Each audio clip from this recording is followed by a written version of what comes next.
세상의 변화를 알아가는 즐거움, 투자로 인생을 바꾸는 사람들, YG 클럽. 지금 고정 댓글을 확인하세요. 우리가 열심히 기업 분석을 하면 보이는데 나를 위해서 일을 하고 있는가 이건 조금 애매하거든요. 그래서 웬만한 현재 열심히 일해서 성장하고 있는 기업들의 그런 믿음을 가지기에는 좀 애매한 면이 있어서 이거는 좀 이렇게 접근을 해야 하는 거죠. 그럴 싹수가 보이는 회사와 이미 택도 없는 회사. 성공예감 별책 프로. 그냥 말씀을 드리자면 이 책에 좋은 내용들이 너무 많이 들어있어요. 네. 엄청 많이 들어있는데 예. 그냥 이렇게 좀 편집되고 압축된 책은 뭐랄까 그 읽는 맛이 좀 씹는 맛이 좀 떨어진다고 해야 되나? 그러니까 좀 강약 조절 있으면서 스토리가 이렇게 좀 흘러가야 읽는 맛이 있는데 이 책은 좋은 내용 이렇게 막 다 넣어놔가지고 네.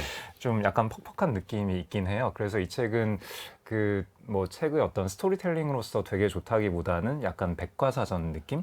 예. 그러니까 이 책의 집대성. 네, 집대성. 예, 정말 다양한 분야를 다루고 있고 다양한 분야에서 정말 핵심적인 중요한 얘기들을 쏙쏙쏙 다 집어놨거든요. 그래서 두께도 좀 이거 어마어마해요. 얼마 안 돼요? 두께가 한 막 750페이지밖에 안 됩니다. 예, 얼마 안 됩니다. 네, 전화번호 무슨 네, 그래서 이 책을 뭐 한 번에 다 읽으려고 하기보다는 조금씩 꾸준히 읽으면 더 좋은. 한 챕터씩 주제를 잡아서 음미하면서 읽으면은 좀 더 이 책을 잘 소화할 수 있지 않을까 맞아요. 그런 생각이 듭니다. 좋은 책이에요. 네. 특히 이 앞에 서문이라고 해야 되나? 음. 이 책 저자 가우탄 바이드 인도 사람인데 본인이 감사의 말을 남기더라고요. 근데 그게 정말 그 위대한 투자자 아니면 현명한 사람들 그 중에 진짜 과학자들도 있고 맞아요.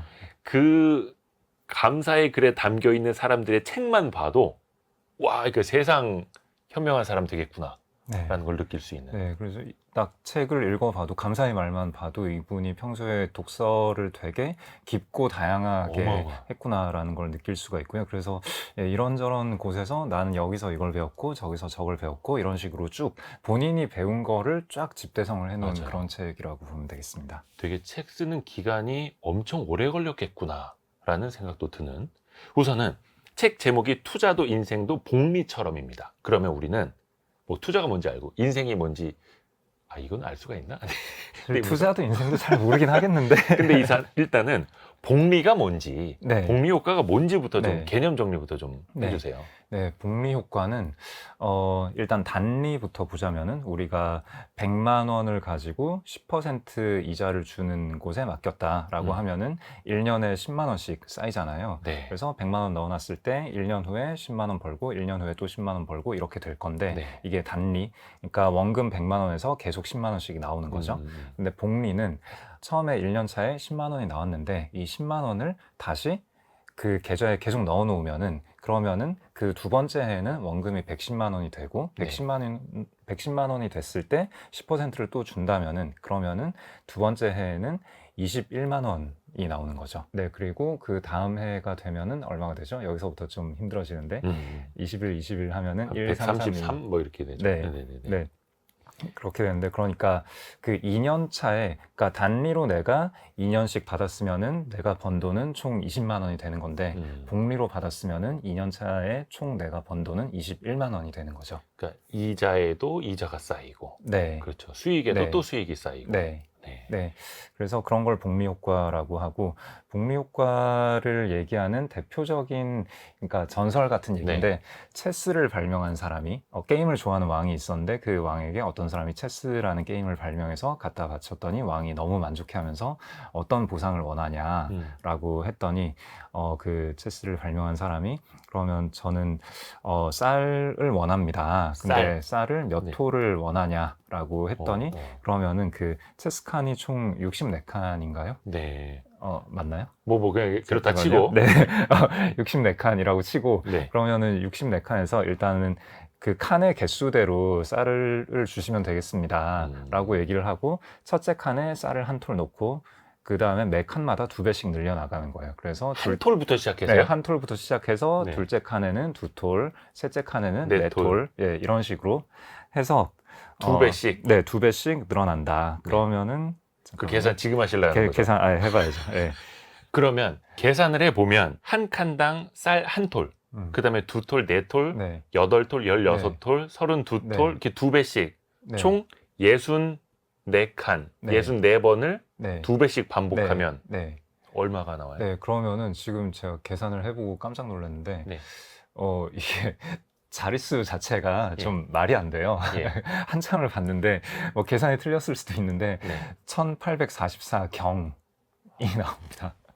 그러니까 100%씩 64번의 복리 효과라면 네. 그러니까 저도 이 계산 결과를 보고 깜짝 놀란 게, 제가 이 사례는, 이 얘기는, 전설 같은 얘기는 종종 여기저기서 들었거든요. 네, 근데 네. 이 얘기의 끝은, 이 계산 결과를 한 번도 얘기해 준 적이 없어요. 얘기의 끝은 어떻게 나냐면은, 한 2배씩 늘어나다가 중간에 그 왕국은 파산했다.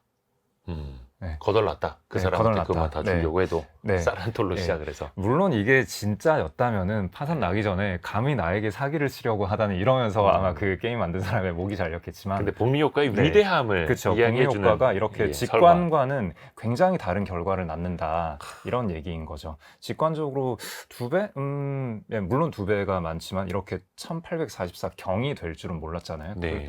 그런 만큼 10%, 15% 이런 우리가 일상적으로 볼 수 있는 그렇게 많이 높지는 않은 수익률이라도 이게 복리로 쌓여가면은 어마어마한 결과가 나와요. 그렇죠. 네, 그게 복리의 마술이라고 흔히들 부르는 겁니다. 흔히들 그 복리 효과의 그래프, 정말 그래프가 어떻게 표현을 해야 됩니까? 밑에서부터 쫙 올라가죠. 네, 익스포넨셜 그래프라고 하는데, 네. 그러니까 선형 그래프는 이렇게 직선으로 이렇게 네. 올라가고요.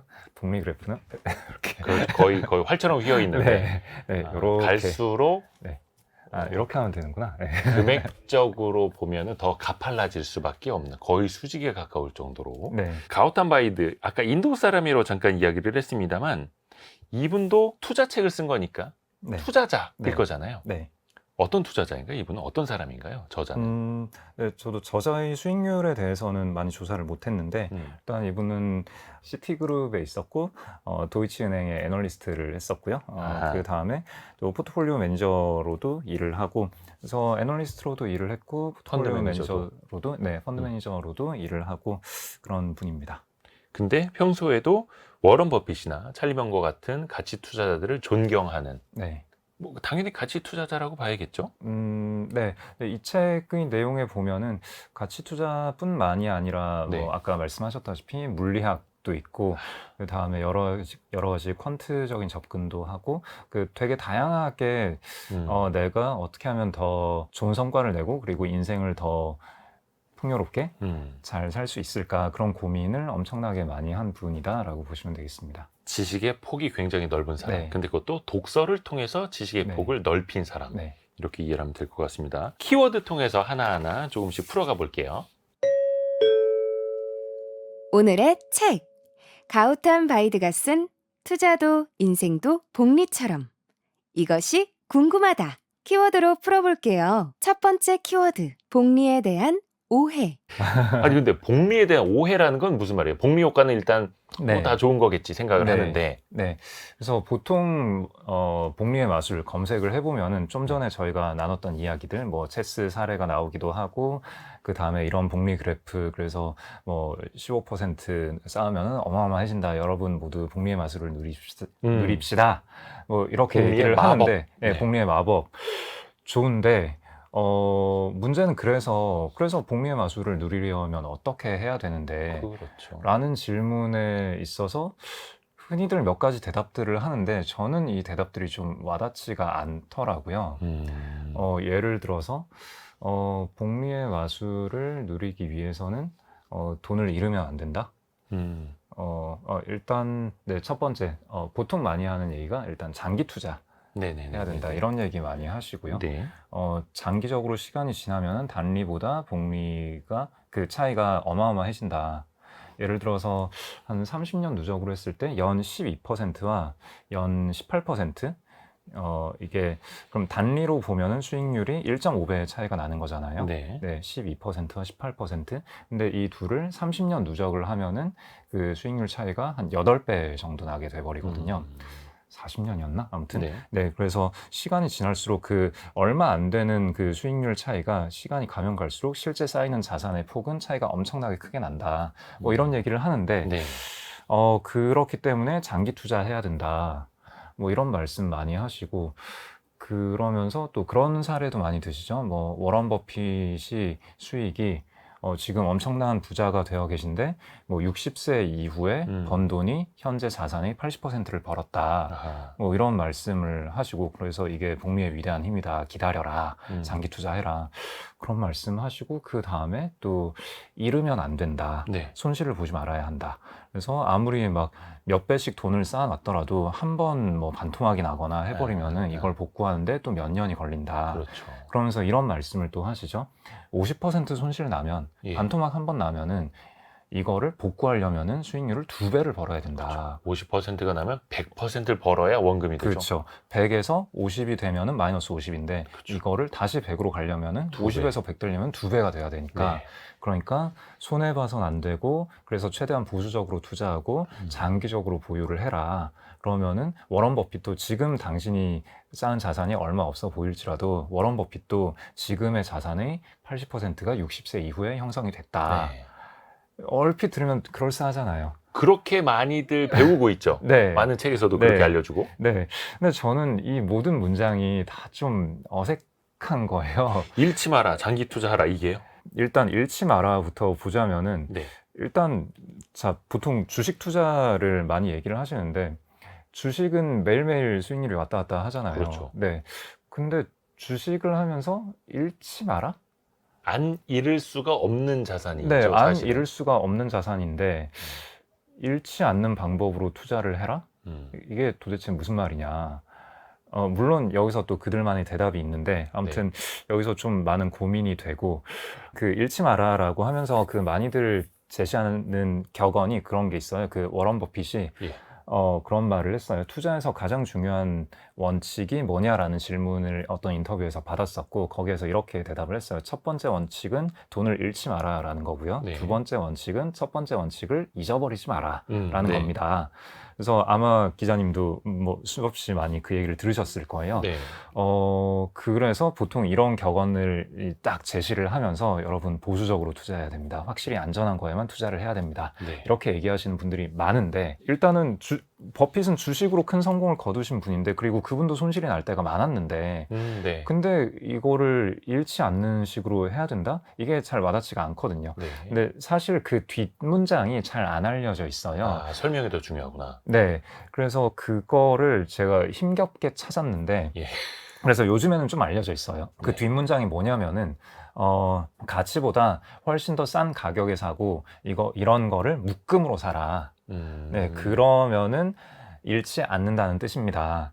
안전하지. 거예요. 네, 그래서 안전마진 있는 거에 투자를 하되 그거를 하나에만 몰빵을 하는 게 아니라 여러 개로 나눠서 투자를 해라. 그러니까 확률적 사고에 대한 얘기인 거죠. 기본적으로 내가 유리한 확률에 베팅을 하되 그거를 하나에만 베팅을 하는 게 아니라 하나의 베팅은 아무리 유리한 확률이더라도 내가 손해를 볼 수 있잖아요.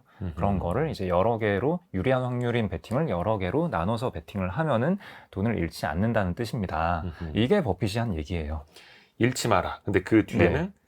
가치보다 싸게 사야 되고 그것도 나눠서 담아야 되고. 네. 네, 그러니까 무조건 보수적으로 투자하라, 안전한 것만 사라 이런 얘기가 절대 아니거든요. 그렇죠. 네, 근데 이런 얘기를 하면서 이제 잃지 않아야 합니다, 손해 보지 말아야 합니다 이런 얘기를 하는 거는 애초에 그 버핏의 원래 말을 좀 많이 곡해한 거다라고 볼 수 있겠죠. 그렇죠. 그리고 또 손해 보는 거 50% 손해 본 걸 복구하려면은 100%를 벌어야 한다. 네. 이 말도 저는 굉장히 좀 어색한 게 이 예. 말이 얼핏 그럴싸하게 들리잖아요. 예. 그럴싸하게 들리는데 이게 되게 복리 개념을 오히려 정반대로 해석하는 거다라는 생각이 저는 들거든요. 그래요? 네. 자, 50 손해 본 걸 복구하려면 100%를 벌어야 합니다. 이 말이 직관적으로 그럴싸해 보이는 이유는 50% 손해 볼 확률보다 100% 벌 확률이 훨씬 더 낮다라는 걸 전제로 하고 있는 거잖아요.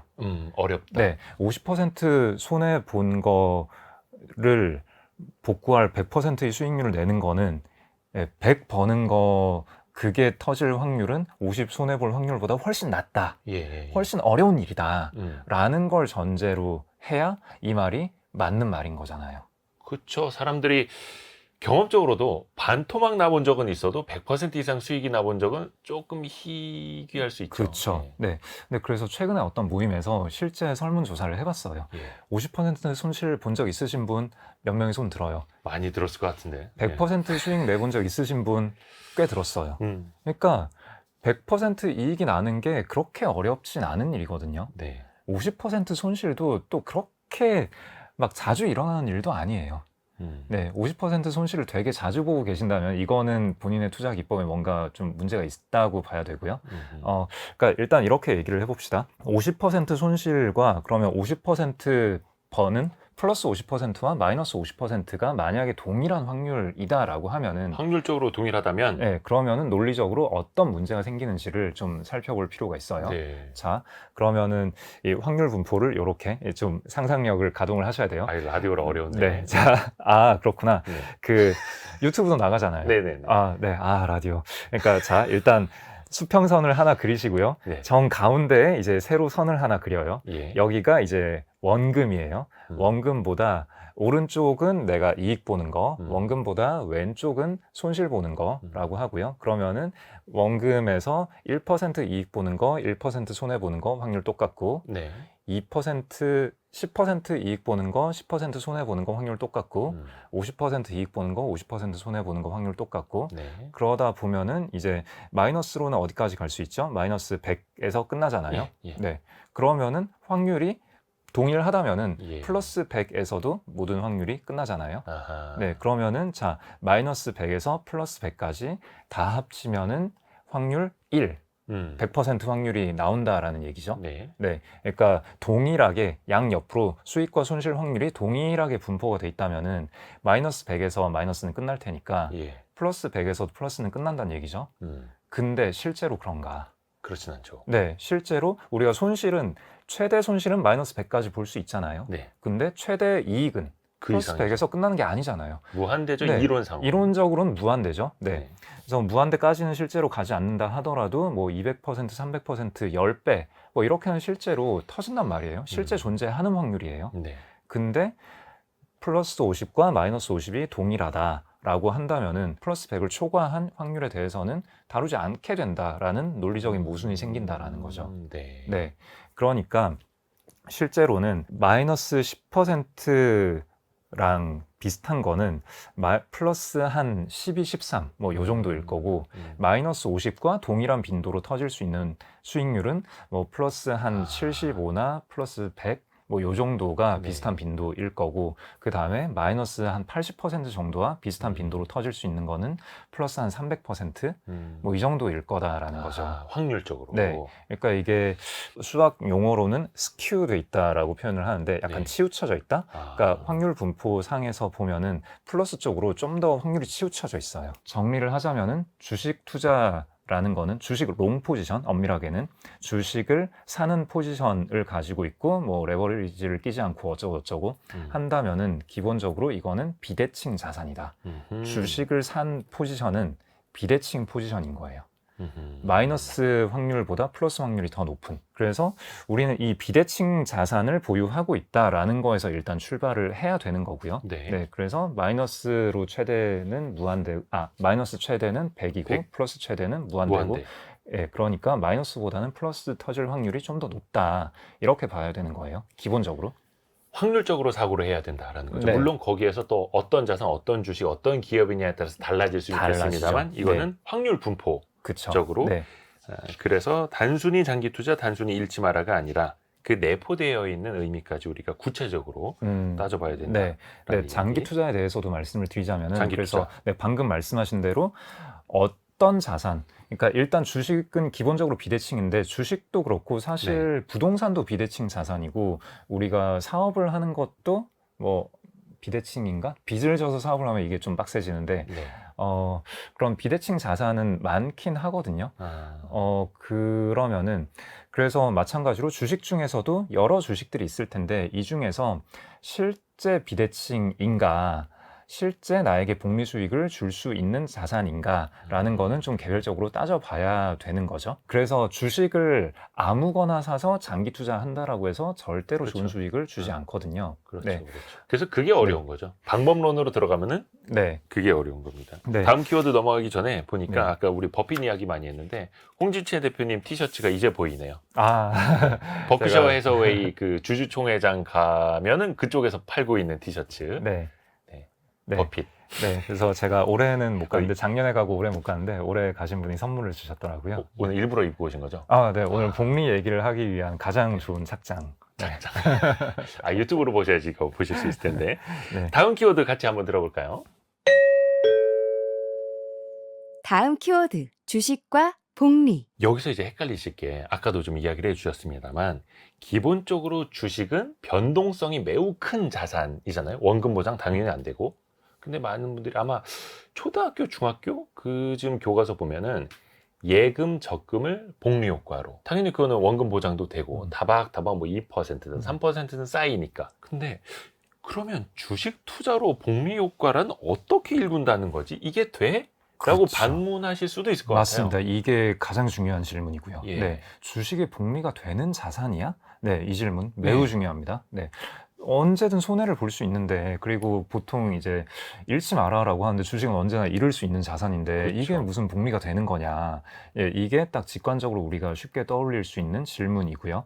그래서 앞서서 잃지 마라, 무조건 안전한 거에만 투자하라라는 게 적절한 조언은 아니다라는 게 저희가 키워드 1에서 했던 얘기고요. 네. 자, 그러면은 여기서 이제 이 얘기를 해볼게요. 주식이라는 게 복리로 나에게 수익을 안겨줄 수 있는 자산인가? 이 질문을 우리가 던져봐야 되는 거고, 일단 결과적으로는 그 주식 시장 전체는 투자자에게 복리 수익을 안겨주긴 했습니다. 네, 미국 시장의 지난 100년 이상의 역사를 보더라도, 그리고 한국의 주식 시장의 역사를 보더라도 복리로 성장을 하기는 했어요. 네. 물론 그 성장의 폭은 한국이 미국보다는 훨씬 떨어져요. 그렇죠, 그렇죠. 그래서 미국은 거의 100년 넘는 기간 동안 연 10% 가까운 수익률을 보여줬어요. 네. 근데 한국은 처음에는 10% 가까이 됐다가 최근에는 한 6% 정도로 떨어졌고요. 네, 그 차이가 있기는 한데, 그러면은 이렇게 질문을 던질 수가 있죠. 자, 왜 이렇게 주식시장은 전체 시장으로 봤을 때 왜 이렇게 높은 수익률을 꾸준히 보여주었는가? 네, 그 로그 차트로 그려보면 이게 명확해지는데, 거인의 어깨라는 책의 1권 앞부분을 보시면 이 얘기가 나옵니다. 명서인데 명서. 그, 지은이가 홍 누구더라? 네, 뭐 있습니다. 네, 네. 네. 네, 예, 익숙한 이름인데, 네.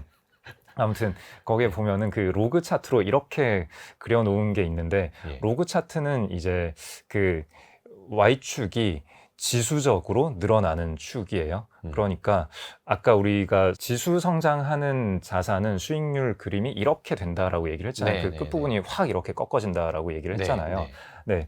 스키점 부대처럼. 네. 아, 맞다. 아까 그 얘기 안 했는데. 그래서 버핏의 자산이 네. 60세 이후에 80%를 벌었다. 그 얘기 잠깐 하고 넘어갔죠. 이 말도 조금 문제가 있는 게, 이렇게 지수 성장을 하는 그래프에서는 어떤 시점에서 끊어보더라도 최근의 상승폭이 커요. 아. 네, 그래서 버핏이 90세 나이에서 끊어봤을 때 60세부터 지금까지 번 돈이 80%다. 물론 맞죠? 맞는 말인데 60세 시점에서 끊어봤을 때 그때 30세부터 지금까지 번 돈이 80%다. 또 그렇게 말할 수 있거든요. 버핏은 60세에 이미 부자였어요. 이미 엄청난 그렇죠. 부자였는데 네. 그때 그 인생의 후반부에서 번 돈이 훨씬 더 커요. 네, 버핏은 40살에도 엄청 부자였거든요. 40살에도 부자였는데 그때도 20살 때까지 번 돈보다 그 이후에 번 돈이 훨씬 더 많아요. 네. 그러니까 이게 지수 그래프는 원래 후반부에 많이 자산이 꽂히게 되거든요. 네. 네, 그래서 워런 버핏이 뭐 60세 이후에 번 돈이 뭐 80%입니다. 이런 게 그다지 임팩트 있는 얘기는 아니다라고 생각하고요. 직관적으로 되게 우아하는 포인트이긴 하지만, 네. 네, 그거는 그냥 지수적인 곡선의 그 특징이 원래 그렇다라고 보시면 되고요. 아무튼 그 다시 하던 얘기로 돌아가서 이게 그 Y축이 선형으로 늘어나는 그래프에서 복리 성장하는 그림을 그려보면 이렇게 끝부분이 이상하게 확 올라가는 네. 그런 그림이 나오는데, Y축이 지수적으로 성장하게 만들어진 그 로그 차트로 그려보면은 복리 성장하는 자산은 직선으로 쭉 올라가요. 다시 말해서 로그 차트에서 직선으로 성장하는 그래프를 보여주는 그런 자산은 어마어마한 자산이다라는 거죠. 네. 채권을 그려보면 채권은 처음에 좀 높게 가다가 수평으로 떨어져요. 그러니까 물론 이제 수평이 되진 않고 약간의 수익률을 주긴 하는데 그 기울기의 그 높이가 좀 확 줄어드는 그런 네. 효과가 생기고요. 금 같은 거는 그냥 거의 플랫해요. 변동성은 되게 심한데 그냥 평평하다. 플랫하게 가고 네. 그다음에 화폐 그냥 돈 그 현금 같은 경우에는 쭉 지수적으로 떨어지죠. 떨어지는, 네, 돈의 인플레이션을 가치는 반영을 네. 반영을 하면 가치가 쭉 떨어지게 되죠. 그러니까 그 주식 시장은 보면은 이 로그 차트에서 꾸준한 그 로그 차트에서 직선으로 성장을 해요. 그러니까 최근이 되더라도 수익률이 되게 꾸준하게 높다라는 거죠. 미국 시장의 경우에. 한국 시장의 경우에도 그 수익률의 기울기가 조금 떨어지긴 하지만 그래도 꽤 좋은 수익률을 보여주고 그러니까 다른 자산보다 되게 높은 수익률을 보여준다라는 거예요. 자, 여기서 이제 질문. 그래서 왜 주식은 이렇게 높은 수익률, 지수적인 복리 수익률을 보여줄 수 있었느냐 이 질문을 던져야 되고요. 자, 그러면은 우리가 복리라는 게 뭐 잃지 말아야 한다, 뭐 무조건 안전한 거에만 투자해야 된다, 장기 투자해야 된다 이런 게 아니라면 대체 뭐냐? 우리가 복리를 누릴 수 있는 핵심 요인은 뭐냐라는 네. 질문을 다시 던져야 되고요. 여기에 대한 직접적인 대답은 아까 처음에 저희 이야기했던 거 있잖아요. 그 기자님이 말씀해주신 그 이익금을 다시 재투자하는 거. 네, 그러니까 어떤 산출물 명확한 정의는 이거예요. 어떤 산출물이 있을 때 그 산출물이 다시 재투자가 되고 그렇죠. 재투자된 자산이 다시 추가적으로 더 많은 산출물을 내놓을 수 있을 때 이자에도 이자가 붙도록 해야 되고 배당금도 재투자해서 그것 또한 배당을 또 물고 들어오게끔 또 계속해서 재투자. 그거는 이제 투자자 입장에서 하는 거고 예. 이거는 이 자산의 속성에 대한 얘기예요. 자산의 속성. 이 자산에서 그러니까 만약에 예금이라고 치고 10%를 주기로 했는데 이자를 내가 받았어요. 네. 이자를 내가 다시 여기에 예금할게요라고 했는데 추가 예금 안 받아요. 이래버리면은 그러면 안 되죠. 네, 안 되죠. 그리고 만약에 자 추가 예금을 받긴 받는데 추가 예금에 대한 추가 이자는 없습니다. 이래버리면은 나는 그냥 돈을 넣었는데 그래서 단리 상품이 많죠. 예, 나는 그러면 110만 원 예금했는데 이자는 계속 원금에만 10만 원만 붙고. 준다? 예, 이러면 이상한 거잖아요. 그렇죠. 네, 그럼 그러니까 복리효과는 어떤 아니고. 자산의 속성이라는 거예요. 이거를 다시 집어넣었을 때 2년 차에 나오는 게 더 많아지는 그런 속성을 가지고 있느냐. 네, 너무 뻔해 보이는 얘기지만 이게 핵심입니다. 네, 그러니까 예를 들면은 뭐 농장으로 비유를 하자면은 뭐 농장에서 큰 농장에서 우리가 젖소 한 마리가 있다. 그래서 젖소에서 젖을 짜서 우유를 파는데 우유 판 돈으로 우리가 소를 한 마리 더 샀다. 혹은 소들이 번식을 했다. 그러면은 이제 우리가 재투자 그 번식을 한 소를 우리가 갖다 팔아버리는 게 아니라 번식한 소에서 나오는 젖을 또 짜서 우유를 팔아서 또 돈을 벌어서 그 돈으로 또 젖소를 사고 계속 이런 식으로 했을 때 젖소 개수는 계속 늘어나잖아요. 네, 그 농장이 다 찰 때까지는 그 전까지는 계속 늘어나고 그러니까 산출물이 더 늘어나잖아요. 여기서 산출물은 내가 우유 팔아서 번 돈이죠. 네. 우유 가격이 고정돼 있다라고 했을 때 내가 재투자를 하면 할수록 산출되는 우유의 양은 더 많아지잖아요. 기본적으로 이 구조가 돌아가야 복리가 될 수 있는 자질이 있다라고 볼 수 있는 거예요. 네. 네, 다시 집어넣은 게 다음 회차에 더 많은 산출물을 주느냐 이게 핵심이에요. 자, 그러면은 네. 주식은 다시 주식으로 돌아와서 주식은 그걸 해줄 수 있느냐? 그러니까 주식이라기보다는 그 주식이 상징하는 기업 그렇죠. 그게 자체가 중요한 거죠. 번 돈을 재투자해서 계속해서 이익을 잘 올려야 되는 거죠. 그렇죠. 이게 기업마다 꽤 크게 편차가 있어요. 그럼요. 그럼요. 그 돈 까먹는 회사도 있고 네. 나쁘지도 않은 회사도 있고. 그렇죠. 그러니까 이게 단순히 올해 순이익이 좋고 내년에 순이익 성장률이 높아 보이고 한다고 하더라도 이게 만족이 되는 게 아니거든요. 그렇다고 해서 이게 복리 수익을 나에게 줄 수 있는 회사가 아니에요. 나중에 그렇게 번 돈으로 재투자를 해서 계속 더 많은 걸 내줄 수 있느냐. 그리고 방금 말씀하신 그 이상한 짓 할 수 있잖아요. 네. 그러니까 계속 주주들한테 지금 안 돌려주고 계속 회사에 쌓아두다가 나중에 투자안이 무한히 많이 생길 수는 없잖아요. 훌륭한 투자안을 계속 만들어낼 수 없잖아요. 그 회사가. 어떤 기업이라도. 네, 어떤 기업이라도. 그러면은 우리가 지금까지처럼 효율성 높게, 생산성 높게 투자할 수 있는 투자안이 안 보인다라고 했을 때, 그럼 이거를 솔직하게 인정하고 주주에게 돌려줄 선택을 할 회사가 있느냐. 그렇죠. 그때는 네. 우리가 버는 건 이제 자신이 없고 네. 주주분들이 이 돈을 가져가셔서 투자하세요. 그게 네. 더 나을 것 같습니다. 네. 이실직고를 해야 되는데 네. 그렇게 하기가 엄청 어렵죠. 그런 기업은 네. 찾아보기가 힘들죠. 힘들죠. 쌓아두면은 그 회사가 막 어떻게 뭐라도 할 수 하실 것 있잖아요. 같고. 예. 네. 예, 이게 자기의 그 뭔가 위상 막 그런 건데, 그러니까 그걸 돌려주는 선택을 하기가 엄청나게 어려운 거고, 그래서 성장을 할 때는 그 높은 효율성으로 잘 성장을 하고, 성장을 안 할 때는 돌려주고, 이 선택을 하는 회사가 엄청 희귀한데, 이제 그런 회사들, 그렇게 할 수 있는 회사가 주주에게 복리 성장을 돌려준다라는 거죠.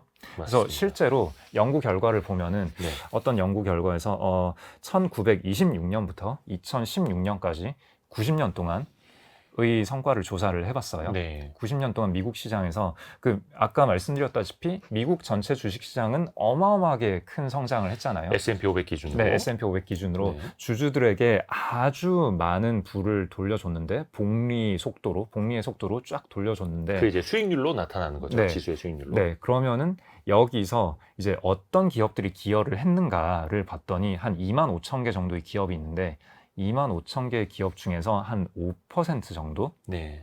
1,200개 기업이 전체의 100%를 기여를 했어요. 상위 일부 기업이 네, 상위 5%, 상위 네, 5% 기업이 4% 정도, 네네. 어허. 네. 1,200개 기업이 100%를 기여를 했고, 그 다음에 1,300등도 플러스가 나긴 했는데, 그 이후에 또 까먹은 기업들도 있을 거잖아요. 그래서 까먹은 회사들과 번 회사를 퉁쳐서 나머지 한 95% 정도가 되는 거죠. 네. 그래서 2만 5천 개 기업 중에 1,200개 기업, 그리고 네. 또 그 S&P 500이라는 건 미국에서 가장 우량한 500개 기업만 모아놓은 지수이니 네. 그리고 그 1,200개 중에서도 상위 10%, 1,200개 중에서도 상위 10%. 네, 상위 10%가 120개. 전체의 50%를 기여를 해요. 그러니까 복리 성장이라는 건 어마어마한 건데, 어마어마한 게 맞는데, 그래서 미국 주식시장도 장기간에 걸쳐서 복리 성장을 하긴 했는데, 문제는 세부적인 기업들로 따져봤을 때 전체 기여에서 그 복리 성장을 이뤄낸 소수의 기업, 한 100개 언저리에 몇 개 기업만이 엄청난 복리 성장을 실제로 이뤄냈고, 그 폭이 어마어마하기 때문에 전체 지수도 복리로 성장을 하게 되었다라는 거죠. 그러니까 주식이라는 자산이 일반적으로 복리 수익을 돌려주는 자산은 아닐 확률이 높다라는 거죠. 그러니까 복리 효과가 큰 거는 사실이지만 그 확률은 매우 낮다. 네. 주식시장 전체로 보면은 우리가 전체 지수에 투자하는 인덱스 펀드를 샀다라고 하면은 나는 복리 효과를 누릴 가능성이 높아요. 그게 S&P 500이라면. 그렇죠. 네. 네. 근데 우리가 세부 주식을 고른다라고 했을 때 100개 중에서 다트 던져서 어떤 종목을 산다라고 했을 때 그 종목이 장기 투자했을 때 나에게 복리 수익을 안겨줄 확률은 50% 미만이다라는 거죠. 대표적으로 코스닥이 있지 않습니까? 코스닥은 지금 2003년 수준도 회복을 못한 거니까. 네, 지수 대 지수로 보면은, 예, 그래서, 그쵸. 그렇게 코스닥의 문제는 그렇게 복리 성장을 할 것 같은 기업이 있으면 코스피로 이전을 해버리잖아요. 그래서 자꾸 빠져나가죠. 그러니까 네. 그 상위 1%, 5% 기업이 네. 계속해서 빠져나가니까 네. 지수 자체는 이 복리 효과를 못 주는 네. 거고, 다만 S&P 500이라든지 미국에서 상위 1,200개, 그 중에서도 상위 120개 정도가 엄청난 이제 그쵸. 위대한 기업으로서 복리 그쵸. 효과를 내주고 있는 거니까, 그래서 주식 투자는 어렵다. 네, 그래서 미국 지수가 좋은 이유는 그런 훌륭한 기업들 몇 개가 등장하는 빈도가 높다인 거죠. 네, 그래서 미국을 보더라도 전체 주식 중에서 이제 개수, 빈도로 봤을 때는 까먹는 회사들도 되게 많다라는 거고, 버는 회사들이 어마어마하게 많이 벌어줘서 전체 지수를 복리로 견인을 해줬다라는 거고, 그 점은 한국이나 미국이나 마찬가지지 않을까라는 생각이 들어요. 네. 맞습니다. 네. 그래서 주식과 복리, 그 복리 효과가 쉽지 않다라는 걸 또 단적으로 네. 설명을 좀 해주신 네, 거고. 그래서 우리가 주식을 볼 때, 주식을 선별할 때 만약에 장기 투자해서 복리 효과를 누리고 싶다라는 생각으로 주식을 고른다라면은 우리가 핵심적으로 봐야 할 기준은 이 기업이 재투자 이익률이 얼마나 효율적인가, 네, 그리고 주주를 위해서 이런 재투자를 하고 있는가, 이 점을 살펴봐야 한다라는 거죠. 근데 여기서 이제 조금 애매해지는 게 재투자 수익률이 좋은가, 재투자를 효율적으로 하고 있는가라는 거는 몇 가지 지표로 드러나고 사업을 얼마나 잘 하고 있는가로 드러나요. 네. 우리가 열심히 기업 분석을 하면 보이는데 네. 근데 이제 나를 위해서 일을 하고 있는가 이건 조금 애매하거든요. 네, 현 시점에서는 좀 알기가 많이 어렵죠. 지금 되게 자사주 매입도 많이 하고 있고 배당도 잘 하고 있고 라고 한다면은 주주를 위해서 신경을 쓰고 있군 이라고 생각을 할 수 있는데 이게 첫 번째 조건이랑 조금 배치가 된단 말이에요. 지금 재투자 이익률이 워낙에 훌륭한 회사는 대체로 주주 환원 안 하고 지금 회사에 재투자 많이 해서 기업 가치를 계속 늘려드릴게요 라고 주장을 한단 말이에요. 그러니까 지금은 주주한테 당장 돌려주는 게 별로 크지 않다면은 나중에 효율이 떨어졌을 때 나한테 돌려줄까 아닐까 이 질문에 예스라고 대답을 해야 되는데 이거는 상당 부분 믿음에 가깝다라는 거죠. 그렇죠. 뭐 네. 버크셔 해서웨이 정도 되면 믿을 수 있겠습니다만은. 네, 벅셔나 애플이나 뭐 그 정도 되면은 지금 이제 그러니까 주주를 위해서 일을 하고 있다라는 게 명확하게 드러나고 있기 때문에 그런 믿음을 가질 수가 있는데 그래서 웬만한 현재 열심히 일해서 성장하고 있는 기업들의 그런 믿음을 가지기에는 좀 애매한 면이 있어서 이거는 좀 이렇게 접근을 해야 하는 거죠. 그럴 싹수가 보이는 회사와 이미 택도 없는 회사. 그러니까 그 네. 회사의 평판과 철학, 최대 주주 경영진이 어떤 생각을 갖고 있는지도 굉장히 중요한 거고. 네, 그래서 경영진이 궁극적으로 나를 위해서 일하는지에 대해서 yes라는 대답을 하기에는 애매한 경우가 많은데 no라는 대답을 명확하게 할 수 있는 회사는 되게 많거든요. 얘는 지금도 나한테 별로 안 돌려주고 있고 이상한 짓을 많이 하고 있기 때문에 나중에 돈을 벌더라도 나한테는 돈을 돌려주지 않을 가능성이 매우 높다. 이런 대답을 할 수 있는 회사는 되게 많아요. 어디죠? 코스피 코스닥 얘기하시는 거 아닙니까? 그래서 그런 회사들은 쓰라립니다. 애초에 배제시켜 버리면은 투자가 되게 단순하고 쉬워지는 거죠. 그래서 현재 재투자 효율성 높게 사업을 잘 하고 있는 회사들을 일단 좀 깔아둔 다음에 나의 믿음을 배신하는 너는 싹수가 글렀다라는 생각이 들 때마다 그런 회사들을 포트폴리오에서 배제시켜 나가고 뭐 그런 식으로 접근을 하는 게 한 가지 방법이 될 수 있죠. 그래서 저희도 많이 이야기를 했습니다만 우리나라 상장 기업들의 주주 환원율이 거의 뭐 세계 꼴찌 수준이지 않습니까? 그런 걸 네. 봐도 조금 씁쓸하고 네. 방금 홍진채 대표님이 이야기하신 뭔가 배제시켜 나가야 되는 기업 리스트에 코스피 코스닥 기업들이 많을 수도 있어서 좀 쓰라립니다. 네. 사실 버크셔 해서웨이도 이야기를 우리가 많이 합니다만은 이 회사는 배당을 하질 않죠. 그러니까 워런 버핏과 찰리 먼거가 우리가 배당을 해서 당신네들이 쓰거나 다른 데 엄하게 투자하는 것보다 우리가 계속 유보를 해서 이걸로 우리가 계속 재투자를 하는 게 훨씬 더 낫다라는 게 네. 수십 년에 걸쳐서도 증명이 돼 왔고 하니 누구도 버크셔 해서웨이가 배당을 안 하는 걸 뭐라고 하질 않고. 네. 여기서 조금 첨언을 하고 싶은데 예. 버크셔가 그래도 되는 이유는 주식의 가격이 낮아졌을 때 자사주 매입을 한다라는 거거든요. 많은 회사가 버크셔의 길을 따와서 배당을 안 해요. 그러니까 우리가 내부에 유보를 해서 재투자를 하는 게 나중에 더 많은 성장을 이뤄낼 수 있습니다라고 한국에서도 되게 많은 회사가 그렇게 얘기를 하거든요.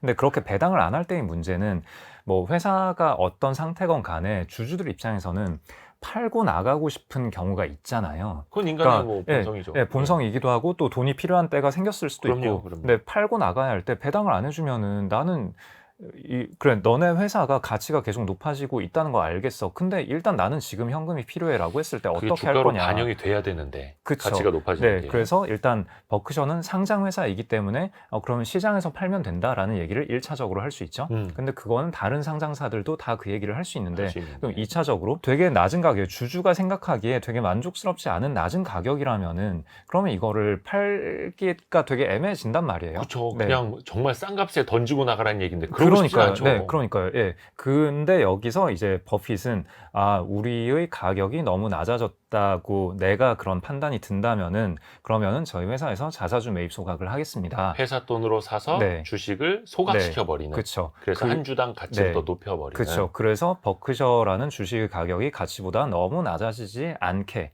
하는, 그래서 팔고 싶은 사람이 적절한 가격에 팔 수 있는 그런 걸 계속 해주는 거거든요. 근데 그렇죠. 여기서 또 재밌는 포인트는 네. 아주 많은 회사들이 또 그 얘기를 하면서 자사주 매입을 막 해요. 그 얘기 듣고 예. 자사주 매입은 좋은 건가 보다.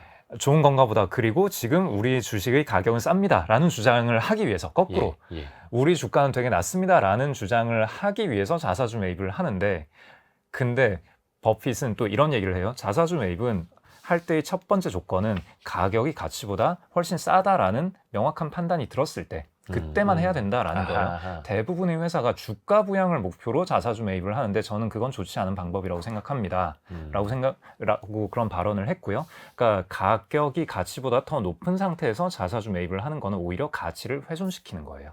그러니까 아무리 네. 자사주라도 네. 자기 회사 주식도 비싸게 사서는 안 된다. 그렇죠. 그렇죠. 그거는 남아있는 주주들의 네. 가치를 훼손시켜 주는 거예요. 그러니까 만약에 어떤 경영진이 우리의 가격이 싸기 때문에 자사주 매입을 하겠습니다라는 얘기를 한다면은 그 사람은 한 번쯤은 이런 얘기도 해야 해요.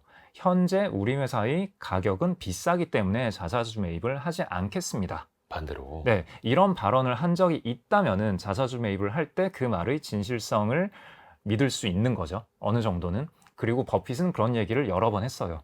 지금 우리 회사 가격 너무 비싸다. 그래서 자사주 매입 안 합니다. 이런 발언을 여러 번 했어요. 그러니까 이분이 자사주 매입을 한다라고 하면은 아, 싸다고 실제로 그렇게 판단하는구나 라고 믿을 수 있는 거죠.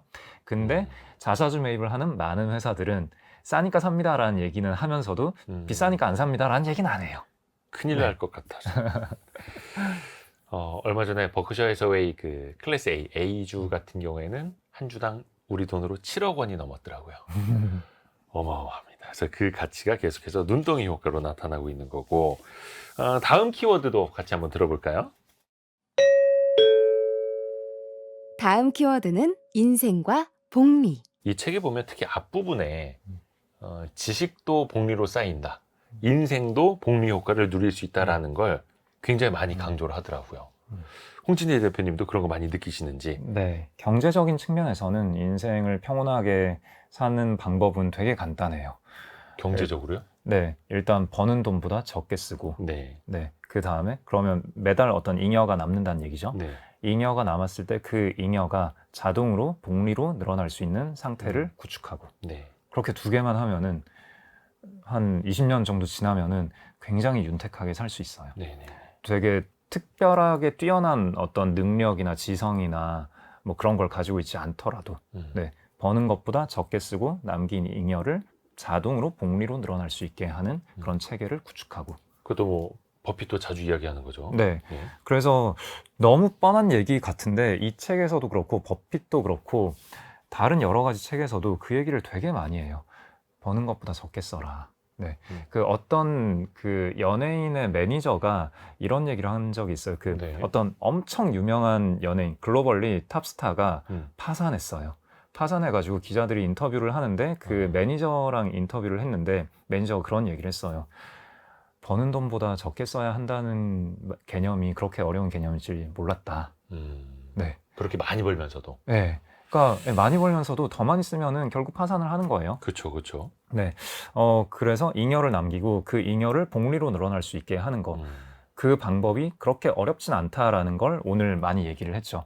일단은 복리로 늘어날 수 있는 그 주주 가치를 어느 정도 신경을 써주는 그 국가의 전체 인덱스 펀드를 사는 거. 네. 그러면은 내가 자고 있는 동안에도 계속 늘어날 거잖아요. 그렇죠. 장기적으로 봤을 때는. 그 복리의 속도가 연 10%라 하더라도 이게 쌓이면은 20년, 30년 쌓이면 어마어마해지거든요. 네, 그러면은 누구든 평균보다는 굉장히 윤택한 삶을 살 수 있게 되는 거고요. 네, 거기에서 내가 좀 더 노력을 하겠다라고 하면은 개별 기업을 골라낼 때 아까 키워드 두 번째에서 말씀드린 그 기준들로 기업을 골라내면은 장기적으로 꽤 괜찮은 성과를 볼 수 있을 거고요. 네. 그리고 인생에 있어서도 네, 그런 게 중요하죠. 여기서 제가 좀 되게 마음에 좀 와닿았던 얘기 네. 하나가 뭐 적절한 수준 이상의 지출은 그 사람의 자아를 반영한다. 네, 이런 문장이 있는데 네. 뭐랄까 사람이 돈이 많이 생겼을 때 이 사람이 어떤 사람인지가 좀 드러나는 그런 게 있잖아요. 그런 얘기가 있잖아요. 이 사람이 어떤 사람인지 알고 싶다면 그 사람에게 권력을 주어봐라. 네. 네, 그러면 진짜 평소에는 이제 뭔가 다른 사람 눈치도 봐야 되고 좀 아껴 살아야 되고 이럴 때는 좀 그래도 사회에 맞춰서 살다가 그냥 어떤 갑자기 스스로 권력이 어떤 생기면. 압박을 하다가 예, 그 압박을 이제 제거했을 때 하고 싶은 대로 하게 되는 거잖아요. 예, 그때 정말 다른 사람을 배려하고 존중하는가 아닌가 이게 되게 드러나게 되는 건데 그래서 많이 지출을 하게 되는 거는 그 사람이 본인이 어떤 사람으로 비춰지기를 원하는가, 스스로 어떤 사람으로 인식하고 있는가 그런 걸 많이 드러내는 거라서 자기가 만약에 좀 과한 지출을 하는 어떤 분야가 있다면은 아, 나는 이런 걸 좋아하는 사람이구나. 자기 자신에 대해서 좀 돌아볼 필요가 있지 않을까 그런 생각이 들고요. 그 사람의 소비 그리고 지출에 그 사람의 자아가 담겨 있다. 네. 얼마 전에 한 영상을 봤는데 찰리 먼거가 그런 이야기 하더라고요. 롤렉스, 명품 가방 이런 걸 왜 사느냐? 맞아요, 맞아요. 거기에는 네. 행복이 없다라는 이야기도. 네. 그러니까 먼거는 항상 좀 되게 독선적인 얘기를 하는데 아니, 그런 게 독설적인. 아니 취향일 수 있잖아요. 네. 그러니까 그리고 누군가는 이걸 사서 되게 행복함을 느낄 수도 있고 혹은 네. 또 재테크 관점에서 누군가는 그걸 살 수도 있는데 네. 아, 또 그게 있어요. 롤렉스는 산출물이 없는 자산이잖아요. 네. 네, 그래서 투자의 관점에서 그런 복리의 관점에서는 좀 애매할 수 있는데, 아, 또 딴 얘기 이건 너무. 옆으로 이거 너무 많이 새니까 네. 그거는 다음에 알겠습니다. 이야기를 하겠고요. 네, 그래서 저자가 그런 이야기를 합니다. 어떻게 해야 최고의 주식을 고를까가 아니라 오늘 내가 할 수 있는 일이 뭘까라고 관점을 바꿔야 한다. 네, 이 관점도 상당히 중요하다라는 네. 거고. 네, 그래서 네, 사실 오늘 내일의 주식의 변동성은 내가 어찌할 수 없는 거잖아요. 그러면은 우리가 통제할 수 있는 거에 집중을 해서 오늘 내가 뭘 할 건가를 결정을 하면 되는 건데 그거는 전체적인 구조를 내가 얼마나 잘 이해하고 있는가 그리고 나는 어떤 성향, 어떤 자아를 가진 사람이고 어떤 능력을 가진 사람인가 여기에 기반해서 내려진 결론이기 때문에 네. 오늘 할 일, 내일 할 일이 그렇게 달라지지 않는 거죠. 제가 이 책에서 또 굉장히 감명 깊게 봤던 문장이 또 이런 게 있어요. 네. 올바른 방향을 잡았으면 그쪽으로 계속 걷기만 하면 된다. 네.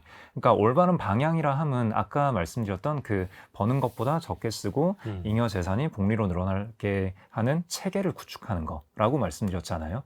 그러니까 작게 보면 재테크의 관점에서 보자면 이런 게 올바른 방향이라고 볼 수 있을 거고요. 좀 더 넓게 인생에서는 나의 자아, 내가 어떤 사람이며 어떤 거에서 행복을 느끼고 어떤 거에서 고통을 느끼는 사람인가 이런 걸 바탕으로 해서 나는 이쪽으로 가겠다라고 결론을 냈으면은 이제 그냥 그쪽으로 가기만 하면 되는 거잖아요.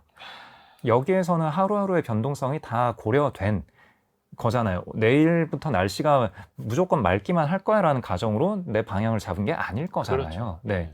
그렇다면 그 방향을 잡는 과정에서 뭔가 문제가 있는 거고, 네. 내일부터 매일매일 주가가 상승하기만 할 거야. 이런 가정에서 결론 내린 거는 그 결론 자체에 문제가 있는 거고, 여러 가지 변동성을 고려해서 어떤 방향을 결론 내렸다면은 이제 오늘 하루 할 일은 매우 단순하잖아요. 네. 오늘 날씨가 흐려도 괜찮고 오늘 주가가 떨어져도 괜찮은 거죠. 네. 그러면은 하루하루가 평온하고 그렇게 하루하루 걸어갔을 때 10년 후, 20년 후에는 아주 높은 확률로 굉장히 평온해져 있는 거고 중요한 거는 그 중간중간에 하루하루가 매일매일 평온하다라는 거죠. 주가가 떨어지더라도. 네. 올바른 방향을 잡았으면 그쪽으로 계속 걷기만 하면 된다. 방향 그리고 계속 꾸준함. 네. 중요한 건 올바른 방향 네. 그리고 급하지 않게 걷기만 해도 된다. 네. 심쿵 한방을 통해서 한번 바로 정리를 들어가 보겠습니다. 오늘의 심쿵 한방.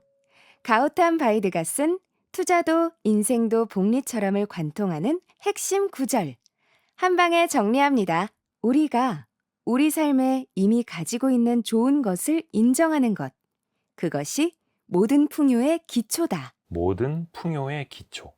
이미 우리가 가지고 있는 것을 인정하는 것. 네. 심리학자분들도 그런 네. 이야기 많이 하십니다. 남과 뭔가를 비교하는 건 불행으로 가는 지름길이고 근데 내가 가진 것에 집중을 하면 거기에서 감사함을 느끼고 행복을 느낄 수 있다. 인정하는 태도. 이것도 어떻게 보면 이제 인생의 복리 효과. 그렇죠. 가장 네. 중요한 축이 되는 거고요. 이 책의 후반부에 나오는 인생에 관한 문장들을 읽다 보니까 저는 이 문장이 떠오르더라고요. 네. 오늘 하루 눈 뜰 때 내가 가진 것에 감사하라. 아, 네. 예, 이런 얘기들이 있잖아요. 그게 네.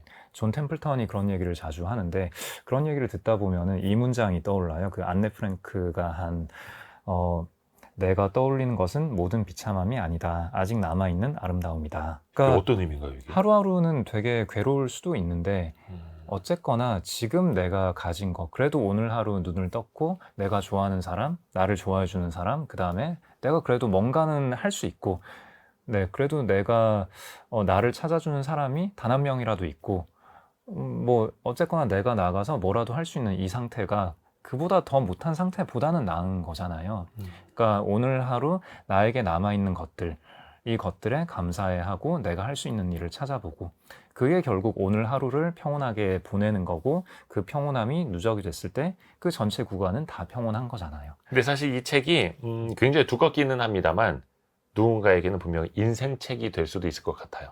많은 의미를 또 담아주고 있고, 투자도 인생도 복리처럼, 이 책을 어떤 분들에게 특히 권하고 싶으세요? 사실 이 책이 내용이 방대해서 투자에 대한 디테일도 되게 많이 나오거든요. 그래서 내가 개별 기업에 투자를 하면서 기업을 잘 고르고 싶다라고 했을 때 그 좋은 기업을 고르는 세부적인 기준, 이런 걸 궁금해하는 사람에게도 아주 많은 힌트를 줘요. 네. 힌트를 넘어서서 그냥 직접적으로 여러 가지 지표들을 알려주거든요. 네, 그런 측면, 그런 실무적인 측면에서도 좋고, 그리고 내 재테크는 어떻게 해야 되는가를 넘어서서 내가 사람들과의 관계는 어떻게 맺어야 하고 내 인생은 어떤 방향으로 잡아 나가야 할까, 이런 고민을 하는 분에게도 꽤 좋은 책이 될 거라고 생각합니다. 단순한 투자책이 아니고 뭔가 인생의 나침반 하나를 묵직하게 던져주는 그런 책. 투자도 인생도 복리처럼, 가우탄 바이드의 책, 오늘 라쿤 자산운용의 홍진채 대표와 함께 들어봤습니다. 고맙습니다. 감사합니다. 감사합니다.